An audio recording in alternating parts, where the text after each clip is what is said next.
I can see me as well. That's good. So, Yes.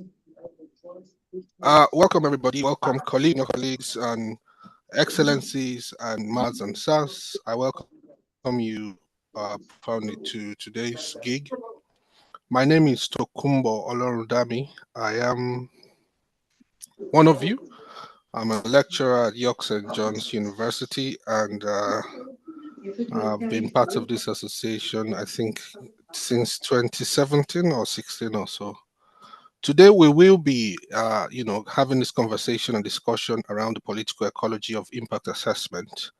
But we'll be taking a deep dive into the Nigerian practice space, looking at how impact assessment is being conducted within that space, and how the political ecology is shaped. What are the key drivers, and where do we go from there? So, for scope, this presentation will unpack political ecology, using it as a lens for us to interrogate environmental governance in Nigeria, environmental impact assessments, and dynamic of power relations and inequality within that mix. Okay, and then we go on to look at the Nigerian EIA landscape, looking at the policy and practice. Okay, and then we unpack power. Within the political ecology, and analyze that against the Nigerian EIA system, and we move to what we could do differently. Okay. By way of introduction, can I ask this question? Who really benefits from EIA in Nigeria? Is it the community? Would you say it's individuals or corporations? And I'd like somebody to please, give an answer to this. Who do you think benefits from EIA or impact assessment in Nigeria?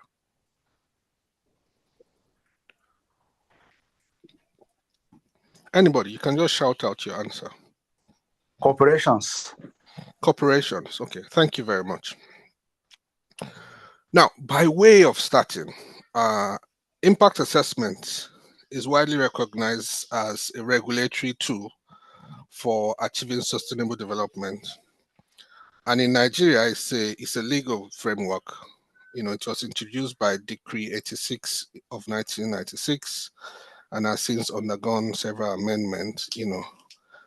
While it is codified as a practice for EIA in Nigeria, it reveals also layers of challenges, that sort of make its effectiveness and outcome sometimes questionable, and also reveal, deeper power dynamics within how the EIA is conducted, and within the wider political ecology.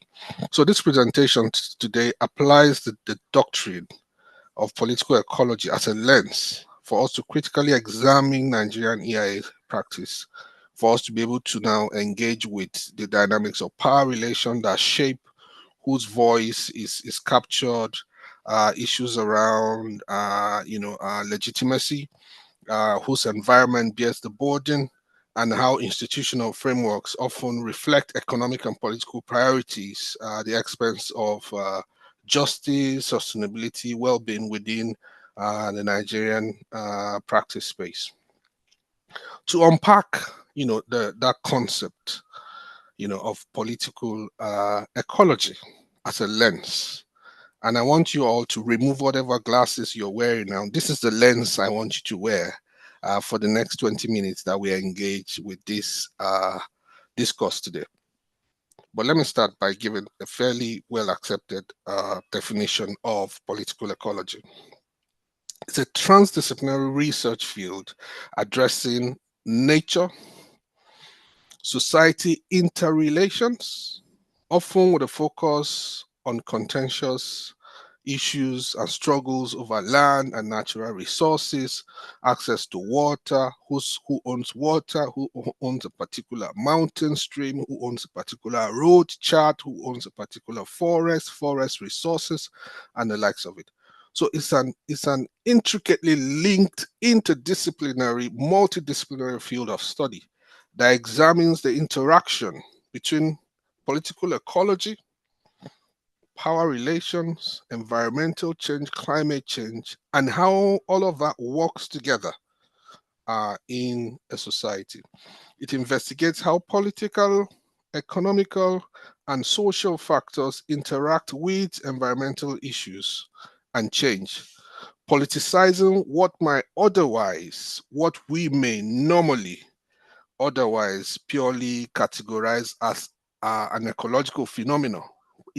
Political ecology helps us to politicize it, to see who is driving it, who is gaining from it, and who are at the bottom end of that interaction. It also looks at the intersectionality of the environment, connecting between social inequalities, ecology, and impact assessment.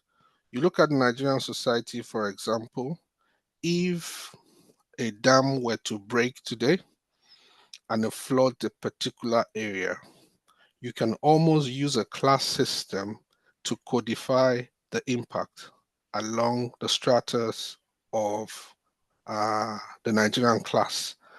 And I'm using that word for lack of better, example. So you say the rich, the poor, the middle class, and the likes. So you can almost see that intersectionality when impact of a particular natural occurrence occurs within a particular space.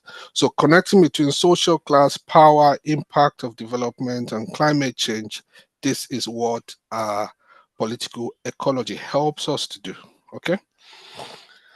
I will look at the Marxists, for example, using that as an example of how they portray and explain society.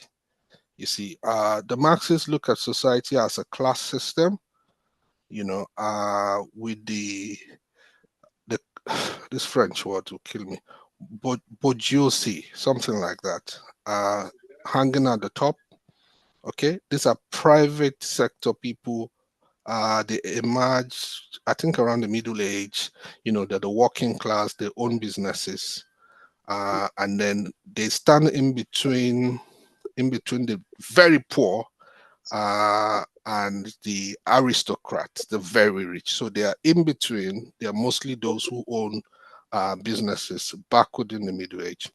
Now, this structure of society helps us understand how power asymmetry affect how knowledge is produced, how knowledge is further legitimized, and how access to decision making is codified within the wider political ecology of a particular society.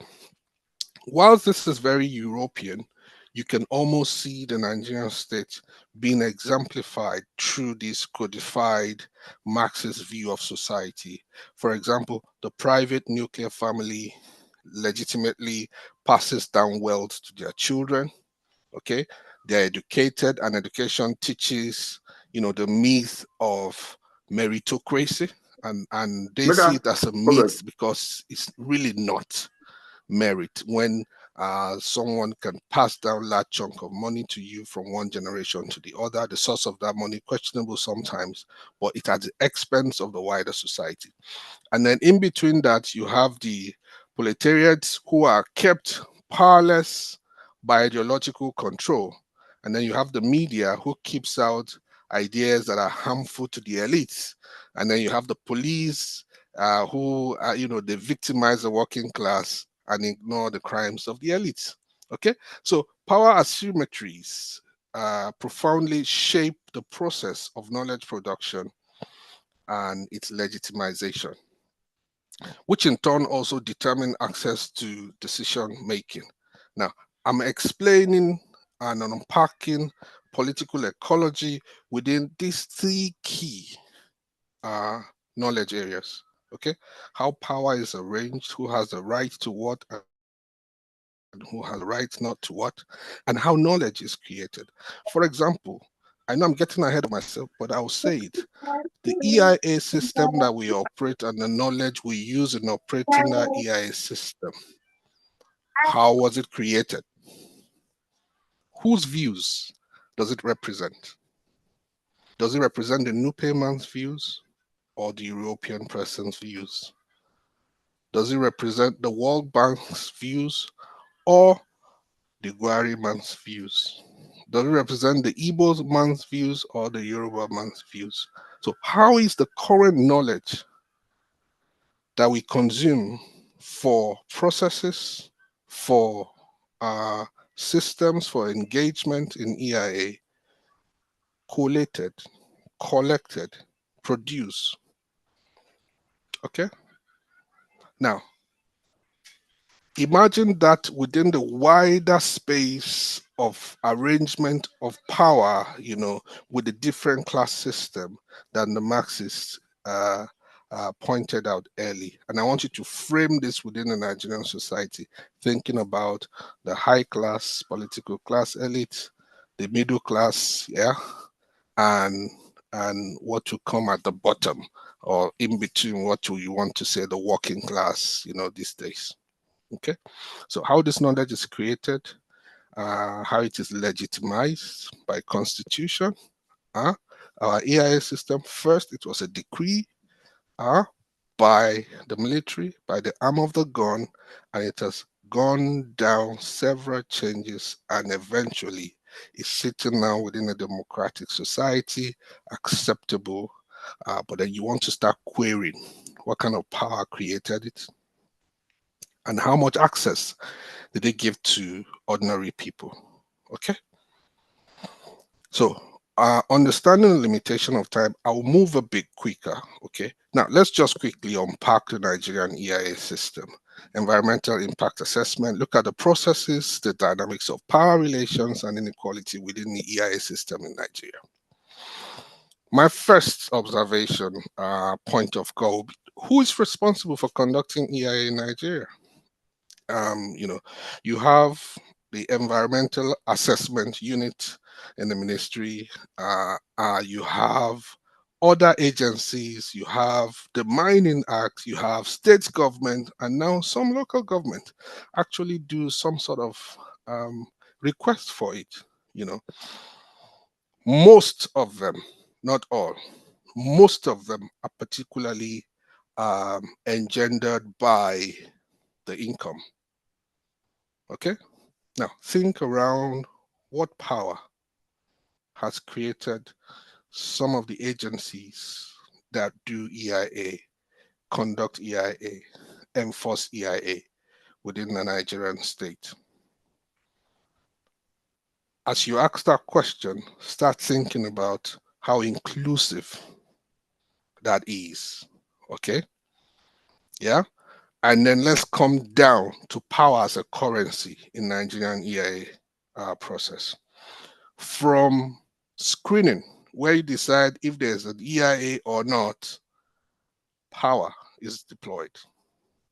Okay, so Nigerian's EIA architecture is built upon that 1992 EIA Act, framed under a military rule, which subsequently, subsequent frameworks around agencies, federal ministries, standards, and all of that are at play, still latching onto that particular military creation. Okay, I'm not heavily criticizing forms of government right now, but I want us to think around very strongly around power, the power that created the EIA act that we currently use. Okay, once we've established that in our thinking, let's reflect on power as a currency in the Nigerian EIA process. Public participation is required by one section. Other section also overrules all sort of public comment and all of that. People can go on to do overrule and enforce and do what they want because they've got the political power. Again, power at play.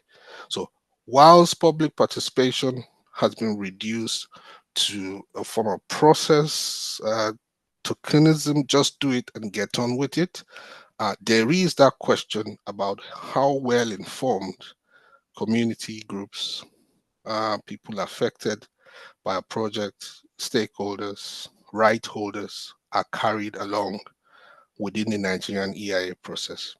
As part of my PhD, I did quite some in-depth study on that, and I was able to classify actors within the Nigerian EIA space into formal, informal, and then the informal, which is like there's a dichotomy between them. They run at parallel.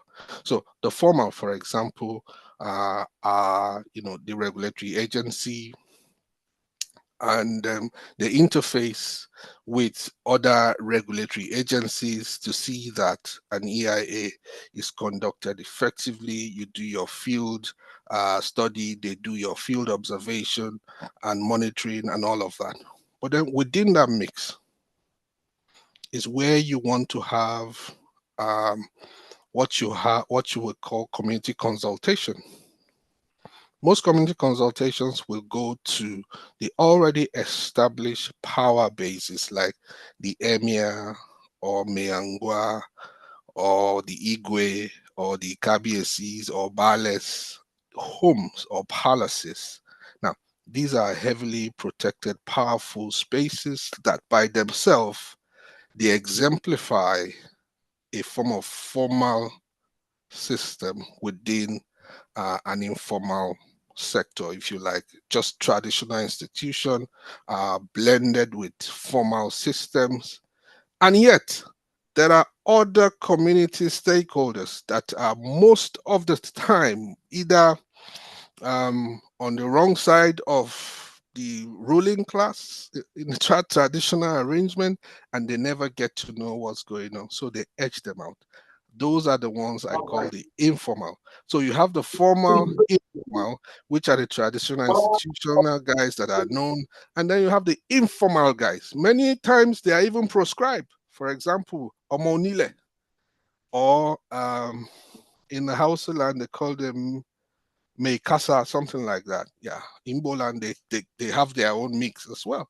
So these are informal group, but heavily organized, self-organized group that know and see where things are going on, and they go there to impose their own taxes, impose their own levies. They exert their own power within that informality as well. So you can already see within the Nigerian practice space, there's a formal power force, there's an informal, formal, and then there's formal, informal groups that also operate within that particular space. Okay, let's make progress. Now let's unpack power.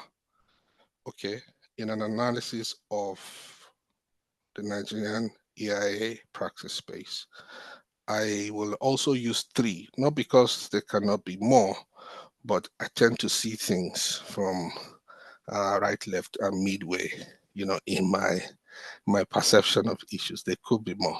Okay, so I'm looking at this as procedural power. Who designs the rule? Procedurally, while Nigerian EIA Act is modeled on international standard, it fails to guarantee meaningful public participation. Section 7 mandates comment opportunities from the public, yet Section 14(1) enables authority to bypass EIA requirements, often sidelining communities most affected. Okay. Now, while this is also there, there's also the political elites who are driven by the mandate to succeed, and they just go head on, get a project, start implementing it, and sometimes it's restorative justice they do. They think about the EIA after the fact. A case in hand is the coastal highway that generated so much heat in the news with that lady asking the minister a direct question that he trivialized. Again, within that political ecology, you can see the need to balance power, where an EIA is concerned. So the absence of that obligatory, inclusive public engagement, people speaking to uneven processes and challenging systematically engendered exclusion, that needs to be there for power to be balanced. And then you've got the epistemic power, which has to do with whose knowledge. And I've asked that question earlier. The political ecology is framed around, as I mentioned, knowledge production. Whose knowledge? And to a very large extent, okay, you will find that most of what we consume still have traces and trappings of please, can you mute yourself? Somebody's voice is coming through very strongly there. Hello? Thank you.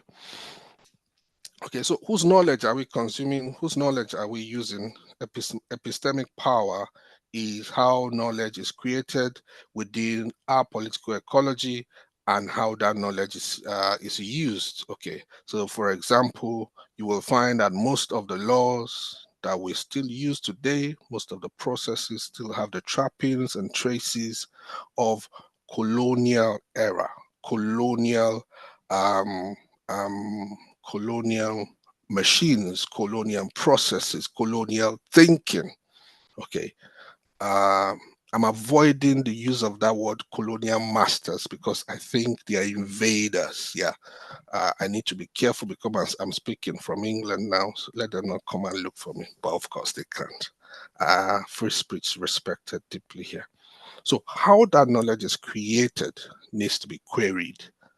Okay, that you begin to frame in your mind now that within our political ecology, the knowledge we use for our EIS system currently needs to be decolonized, Okay, so EIA practices kind of favors technical and corporate knowledge over indigenous and local epistemologies. You will agree if you're an EIA practitioner that most of the time when you take your EIA report, you hear things like, is it bankable? Okay, many times we are forced to embed World Bank standards into our EIA, ignoring local epistemologies, for how local knowledge has framed the way the people engendered their ecological niches and created ecological knowledge over time. Okay, so this is quite important within the within Nigeria ecosystem, and also frames how we have done our businesses as EIA practitioner. So this and basically very clearly the marginalization of traditional ecological knowledge and cultural perspectives, is reinforced heavily by the dominance of technocrats, technocratic expertise, technical expertise, and the likes of it. Okay, so let's dive into distributive power. Who bears the cost and who gains? I asked the question earlier, and someone says it's the corporations. Okay, I agree to a large extent. From a distributive perspective, when you look at distributive power, power asymmetries manifest, clearly in, for example, the Niger Delta. Okay, oil companies, state entities reap investments and revenue, while the local community, they can no longer use their water. Cleanup is taking longer than necessary, and the likes of it. So this shows how the impact of distributive power spreads, across, a society. Again, please mute yourself. Okay, the contamination of Ogoni land, is another example which has drawn global attention. Niger Delta is a poster child for global, ethos on how you should not, do resource extraction. Okay, so communities suffer whilst, the corporations smile to the bank. So these are, kind of are the three major thinking that I would like to us to frame our sense of the Nigeria political ecology around analyzing how EIA procedurally, how power is designed, who designs the rule. Yeah, the military started it. Did they include the traditional rulers? I can tell you for a fact, no. Epistemic power, the knowledge, how was it created? Whose knowledge counts within that creation? And then distributive power, who suffers the most when these damages happen? Impact of climate change. Uh, Africa as a continent contributes 4% to the global pollution, and yet we're getting the biggest of the heat, of the pain, because in many developed society now, they ban, resource extraction. It means everybody's running to Africa where the rules can be bent and, communities can be deceived easily to get some of these resources like wood and the likes. Okay. So, nearly there. A move towards a just and context sensitive practice. So for recommendations of all that I've been yapping about and talking about, from the first question that I asked, we'll need reforms, and reform as an ongoing iterative agile system. Reforming the EIA practice in Nigeria calls for confrontational approach in entrenching power dynamics, balancing them and embracing equity, okay, through inclusive participation, mandatorily robust public engagement that empowers community to shape assessment, content, and decision, not just being consulted as spectators, but active engagement within the power dynamics, okay? And then pluralism of knowledge, institutionalization of local and indigenous knowledge forms in assessment, ensuring epistemic justice within the wider political ecology of EIA or impact assessment in Nigeria. Remediation and accountability, enforcing corporate responsibility for ecological restoration before asset transfer with clear mechanism for institutions. Synergy between formal and informal institutions. There's a large lacuna, a large gap. When you don't understand, they proscribe them, the police go after them, aligning with what the Marxists describe as a society. The elites are there in their AC cars and the boys on the street, roaming the street just looking for a means. And I engaged with those that I met when I was doing my PhD in Ewekoro, where the cement factories were very dominant, and the boys, they told me that they just want to make a living, and I mean, this is their home. They should have a right to get something out of what's going on. Yes, many of them widely illiterate. Formally, knowledge is lacking, but they know their environment better than anyone. Legal strength, strengthening the legal framework, clarifying ambiguous terms in the EIA Act, and perhaps unifying the several EIA laws that many times regulators will keep frustrating a project. You go through the environmental units, Ministry of Environment, which seem like the main organ, but there's the contested. I don't want to get into that political side of things, but we're talking politics of EIA, so it is relevant. But I will be silent on that. But that needs to be fine-tuned at the federal level, and then when you go to subnational level, many states like Ogun State, Rivers State, many states now do demand that despite the approval from the federal level, you need to go through their own process as well. Many times just to pay, and then you get on with it. But this needs to be, synergized in a way that proponents are protected, and then independent oversight. Create mechanism for third-party civil society monitoring of project. This is key for equity and environmental justice to be well entrenched in the Nigerian practice space. So as we start closing up, I want to ask that question again. Who really benefits from EIA in Nigeria? Is it the community? Is it the individuals or the corporations? It's either clearer to us now generally who really benefits and how the political ecology is structured and how power many times duly overlooked because it's not technical knowledge, it's not technology, it's not this, but it plays quite an entrenched role in how we conduct our business, the knowledge we use in conducting our business, and the impacts are largely. Okay. So as a final statement, I like to say that let's not just assess impact. Let's also create or confront, create a system to confront the power structures that create this impact within our practice space.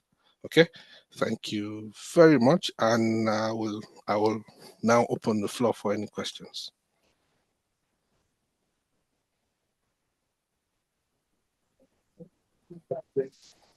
Thank you very much, Doctor, for this very incisive discussion on EIA practice in Nigeria.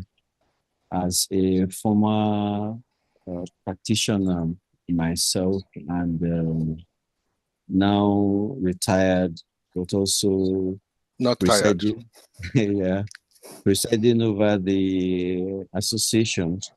I would want to say that there are quite a number of very interesting issues that you have been brought out. I would want to yield the floor for questions to be raised by participants, and maybe I will give some statements to wrap up later in giving a summary of how far we have gone as far as the AI implementation in Nigeria has been since 1992 to date. So let me just yield for people who have questions that they want to ask you from your beautiful presentation.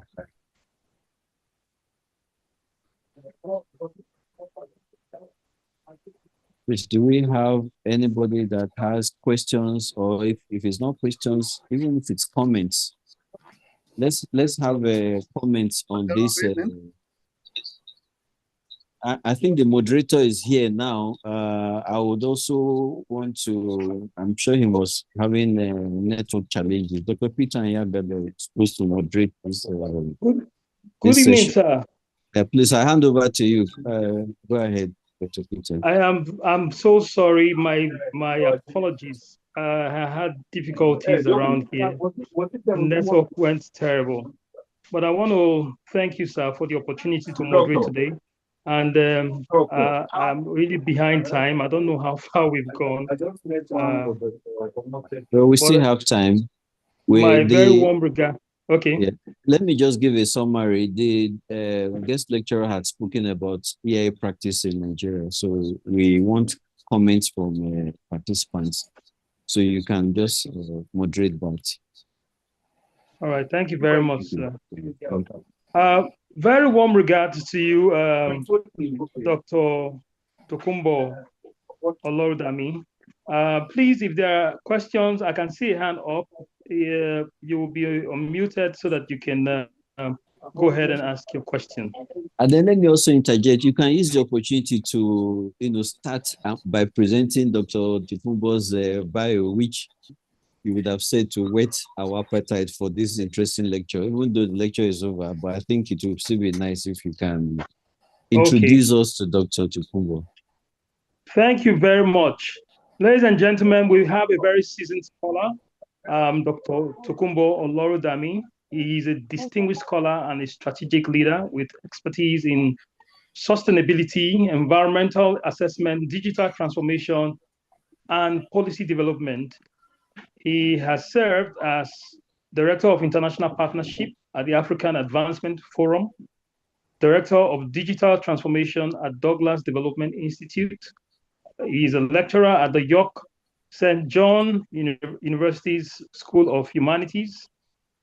He also is a visiting scholar at the Copperbelt University Zambia. He's a course director for MSc Environmental Management and Sustainability at the York St. John University. He's also the Nigerian's representative at the U4SSC UN Working Group for People-Centered Cities through Digital Transformation. If I can remember correctly, Dr. Olorodami was in our annual conference in 2018 at the University of Port Harcourt, if I can remember correctly. And Doc, am I correct? No, sir. Oh, okay. But you had talked about, or you had talked some things on smart cities one time. Yes. I did we did that. I did a remote presentation, not physically present. Yes, on smart city. So, yes. Sir, it's a great pleasure to have you once again here. I present to you my colleagues in Nigeria and all over the world, are very esteemed Dr. Tokunbo Olorodami. Thank you, sir. Thank you very much. I'm not You're too welcome, far away. Sir. I'm always at home, so I'm very much. Don't remove me from that space. You're welcome, sir. Well, it's a great pleasure to have you. Right now, there are a number of hands up. I have Tayo and Dr. Saru Paul. I think Tayo has his hands up for a while now. So please, we will give you the opportunity to ask your questions and make your comments. Over to you. Right. Good evening, Dr. Peter. Good evening, the president of EAN, Dr. Abbas. Thank you so much, Dr. Tokunbo Olorodami, for the wonderful presentation you just gave to us. It's been very enlightening. I have, mine is, I would have a question and I also have a comment.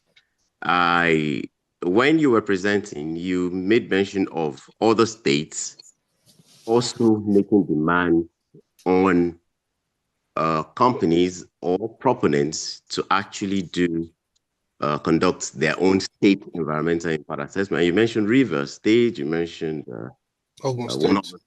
Ogun State. But I believe that Lagos State can be very, very, very tough and unbending on this. And unfortunately, you have to do federal, you do the federal impact, the Federal Ministry of Environment, impact assessment, and you expect that they will also call on states, which they normally do. But these states are now really, really demanding for it, asking that you conduct they'll conduct their own site verification. How do you think we can really get these harmonized? Because at the end of the day, the proponent is the one that actually suffers these. It seems as if we don't have any particular, solution in sight with all these things going on. That's one. You also asked a question which I would want to provide an answer to. You said who benefits when you conduct an environmental impact assessment. I hope I got you right there. Ordinarily, as far as I'm concerned, the society, the communities, the project affected peoples, and also the government and even the project owner are supposed to benefit from the environmental impact assessment process. Basically, because when you have a thorough environmental and social impact assessment that you have conducted, it actually, helps the particular project that we're talking about to be sustainable, even though some want to just dodge it, basically. For the communities, the project affected peoples, it ensures that, they're not shortchanged. That's what it's supposed to ensure. And it also ensures that, yes, the regulators themselves also, keep tabs on what's happening within the environment too. So that's my answer to that question. Thank you so much. Okay. If I get your question well, I think you asked a question, but you made very good, meaningful contributions as well. So I'll go straight to your question. How do we harmonize the enforcing authority to implement EIA? Because when they do the federal, the state also coming to say, hey, we're also here, can we get ours? You see, for me, I think it is the emergence of this neoliberal perspective and tendencies where everybody wants to monetize that process in itself. And because there is a lot of gain coming from that, the states want a piece of the cake. But you see, until the authority of the enforcing institution leaves the federal level to the state level, the capacity and the gravitas to enforce will remain with the federal. Now, I'm not saying we should jettison the power of the federal to enforce EIA. No. What I'm saying is certain projects. For example, here in the UK, there are projects that the Secretary of State oversees, and there are projects that even for you to submit your proposal, you go to the local government, not even state government, the local government, because that is where people are directly impacted. So until that scaling is done, where projects can emerge from the local and federal level, until the law takes care of that, every EIA will continue to be a federal business, and the state will want a piece of the cake, if you understand the language, when it comes to income. So the law needs to be rectified in that instance to allow local participation at subnational level. That's my suggestion. I'm not sure if that will work with what is in the law currently, but that's what I think will be the way to go. Yeah, so can we have the next question? Oh, yes. We have Dr. Osaro Paul. Dr. Osaro, please, you can go ahead with your question. Okay, thank you very much, profound instructor, facilitator, and organizers of this noble event. I am also Dr. Osaro Paul from Aleto community here in Leme local government area of River State. There's this decline I have been observing with the health status of our people, primarily dwelling at the locations where we have the various plants, the fertilizer, ammonia, urea, crude refining companies, and others within the element 139 or 140 square meters. And the observation is such that if we do not come in, because I am looking at how we researchers can come in to profile some solutions to the multinationals that are here, allowing a lot of influence on air media, water media, land media, getting to the people, and on record at Port Harcourt University teachers is on record that Eleme local government had more cancer cases than any part of Nigeria. So I want to beg us that in our research and all we're doing, let us see how we can come to the aid of these locals, because the suffering here is enormous, that if there is no database to show what has happened longitudinally, maybe over the space of 10 years, 15 years, 20 years, and to where we are today, a lot of things will be going wrong. And you and I know that the issue we have with those response, the air volume here, the pollutants and the contaminants we have in the airspace is so alarming. A lot of children are dying, a lot of things are going on, that I think this noble organization should help the communities too as part of Give Back, because I alone cannot do that. We observe that it will be better if we are together. If we can do this to give back and also to enlighten even those who are signing these companies. Okay, presently now they just signed the methanol plant, where you have fertilizer train 1, train 2, and train 3 is ongoing. You just sign another one, and even the little funds or the equity shares that ought to get to the people is in the mouth and stomach of just few leaders in the LMA community. I'm just making an appeal. If there's any way, as sustainable development is concerned, meeting the development of today and not altering the development of tomorrow, if we can, I don't know if it's within our terrain or our doings to come to the aid of locals, because part of what we do is to share knowledge and to allow knowledge get to everyone so that they will understand what is really happening. If they can also venture into tree planting, venture into sustainable practices, because what the companies are doing here, I don't think it is really sustainable. And I also, from what you did, from what the lecture you passed on to us, even though I joined late, you talked about who benefits from impact assessment. Who are those benefiting? Who benefits? Is it the corporate?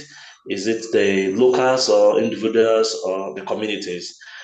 From all ramifications, it is very clear that those who are only benefiting are the multinationals and leaving the locals and the villages in total neglect. So I don't know if within your study or within our doings we can look at communities having very great impact of these EIA, because I believe EIA was conducted. I don't know if we must go into post EIA, because it is like the environmental management plan and the mitigations. Probably they're not skipping to it, and nobody is saying anything about it, including the Federal Ministry of Environment, State Ministry, and so on. So I don't know if my reliable and very knowledgeable expert can say something about it and what locals like us can do with our NGOs. Thank you, my Lord.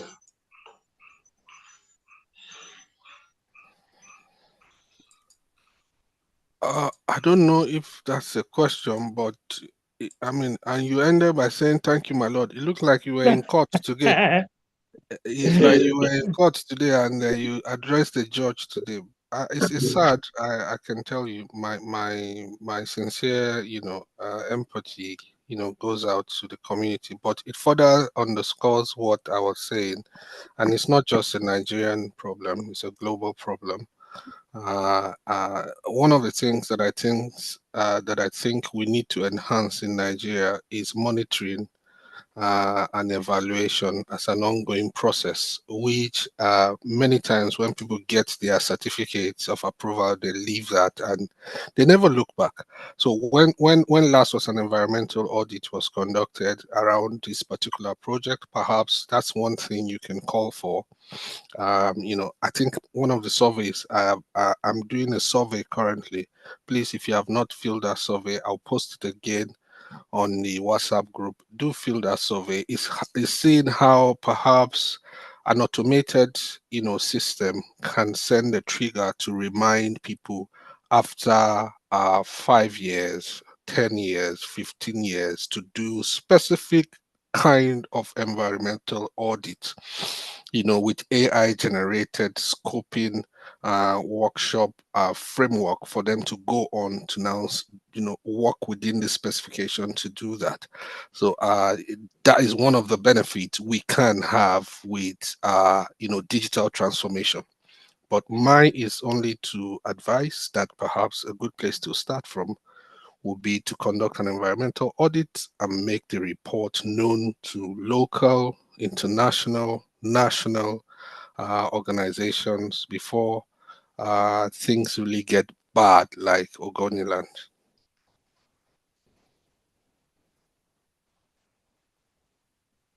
Go on, sir, Dr. Peter.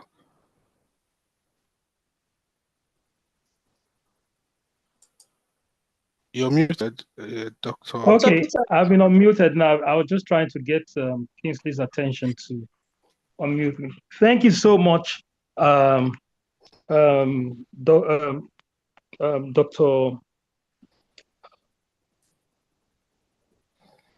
Sorry, just a minute.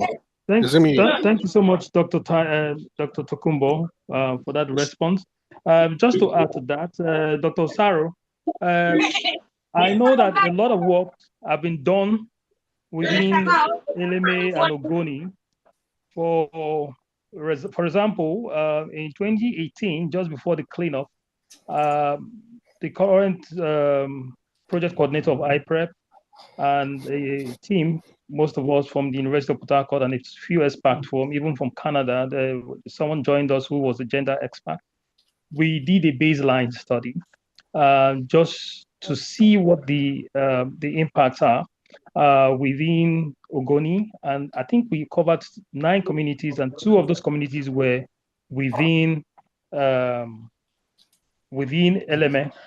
Ogali was one of them, and then things that we saw were quite shocking, and there were a lot of recommendations that were made. We came up with a very robust report, and it's still there. That study was sponsored by the Dutch embassy, I think, and in conjunction with SED, and I know a lot of such assessment have been done around that area, and it just we believe that government should take more proactive steps to address those things and work on them. And thank you for Dr. Sarah for the things that you've been doing already. If there are no, please stay mute, except you are asked to speak. No hands raised, but if there's any other person who wants to ask a question, we will do that. Otherwise, we'll just proceed to the announcements. I want to say thank you again to our speaker, Dr. Tokumbo Alaga Olorodami. Thank you so much for availing yourself and being here today to, address these burning issues. And also thank you to our very highly esteemed President of the Association for Environmental Impact Assessment, Dr. Abbas Suleiman, for putting this together and getting Dr. Tokumbo to come speak on this issue. Now we're going to be having, I'll just proceed to the announcement quickly. We are going to be having another incisive webinar that is coming up on the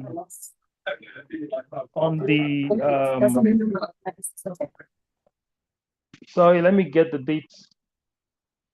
Yeah, on the 27th of September, this same month, and it's mitigating environmental impact of human activity, the triple helix approach. And we're going to be having Professor Akuma Aoji as guest speaker. This is very good because Professor Akuma is just my neighbor. We live in the same street in University of Port Harcourt. So he's my good friend. And it will be nice to see him again do justice to this topic. So please put that in your calendar, and please remember to be a part of this next webinar on the 27th of September, and the theme is mitigating the environmental impact of human activity, the triple helix approach. Okay, and we have very esteemed Professor Akuma Aoji, who will be our guest speaker. There are other announcements regarding other activities within the year.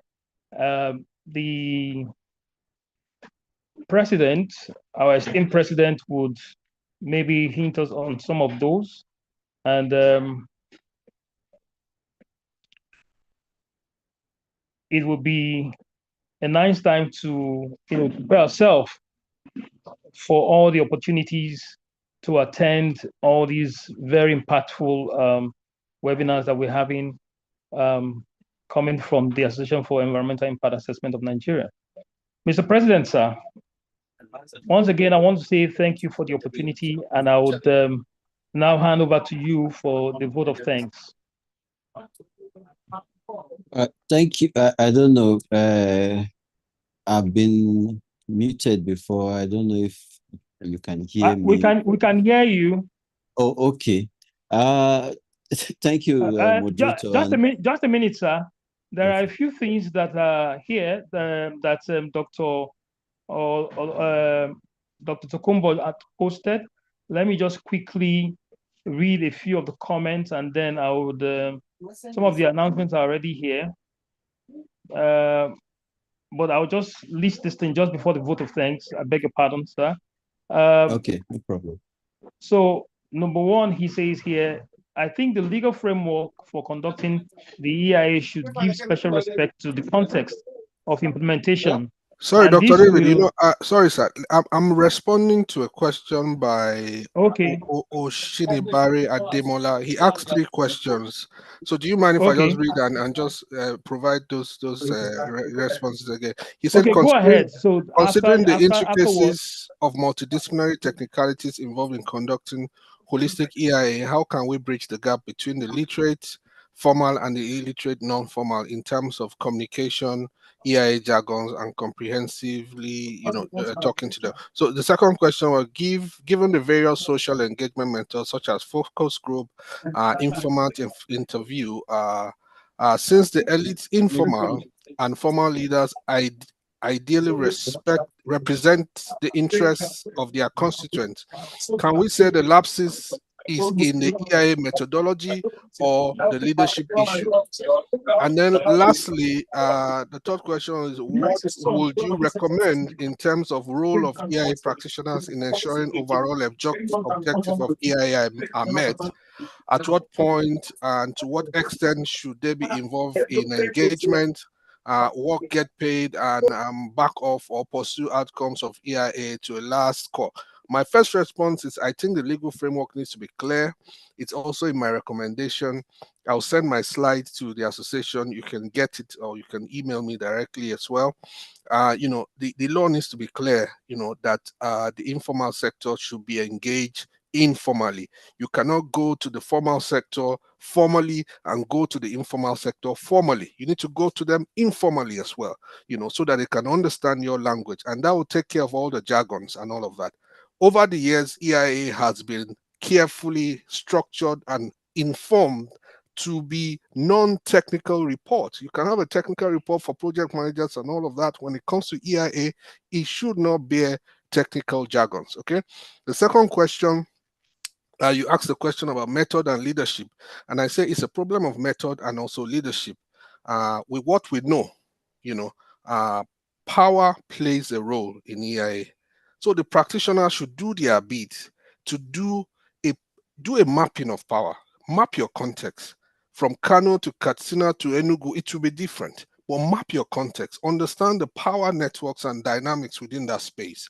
Map your stakeholders, map your right holders.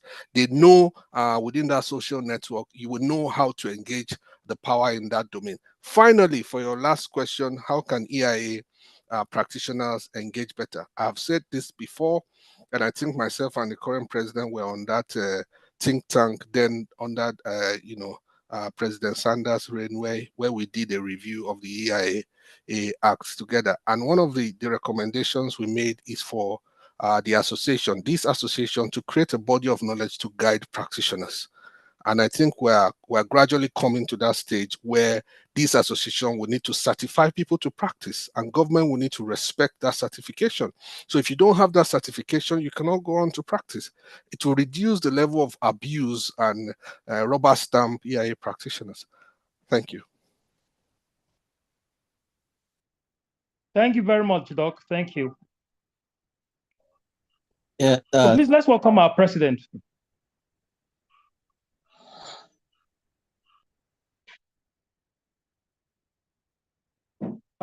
Please, if you can unmute the esteemed president, Dr. Abbas.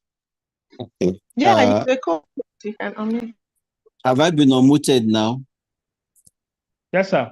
Okay, I apologies for the background. I happen to be in another program. I just stepped out. Let me see if I can get a bit further away from there so that the thing can be quiet.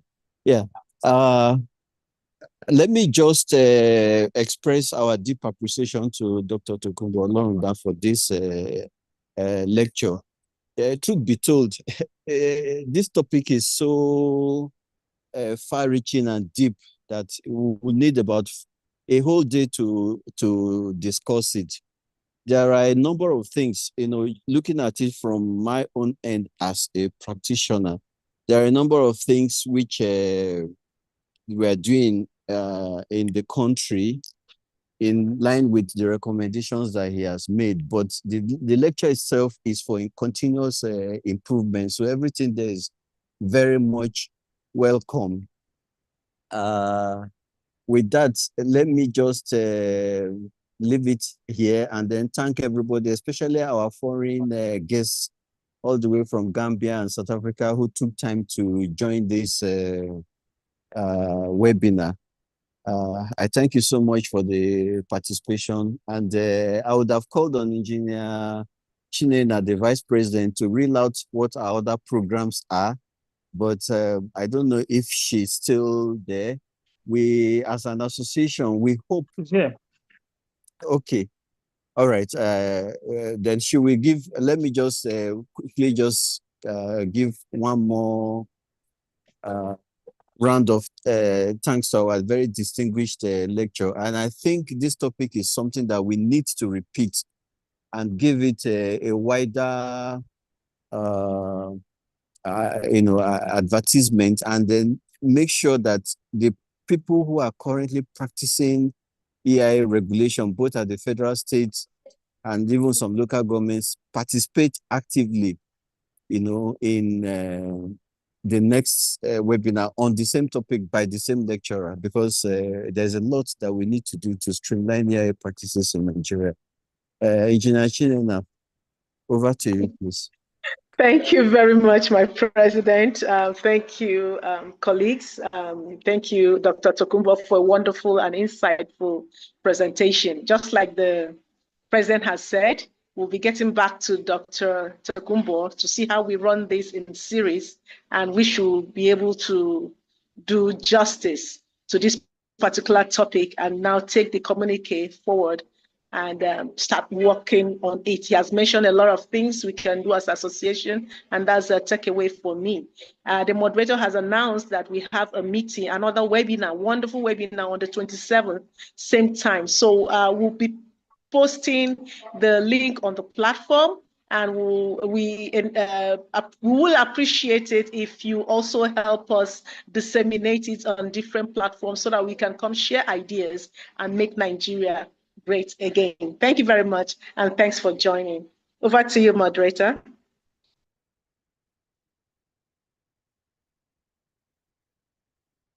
All right, thank you so much, Engineer Nena, and thank you so much, my esteemed president, and also thanks to the guest speaker. Our closing modalities. I want to say on behalf of the president, we now draw this wonderful, incisive webinar to a close. See you on the 27th when Dr. Oji will be with us for the next webinar. Have a beautiful evening. Thank you. Bye, everybody. South Africa. Bye, everybody. Everyone, thank you for joining. Nigerians, have a wonderful evening. Bye.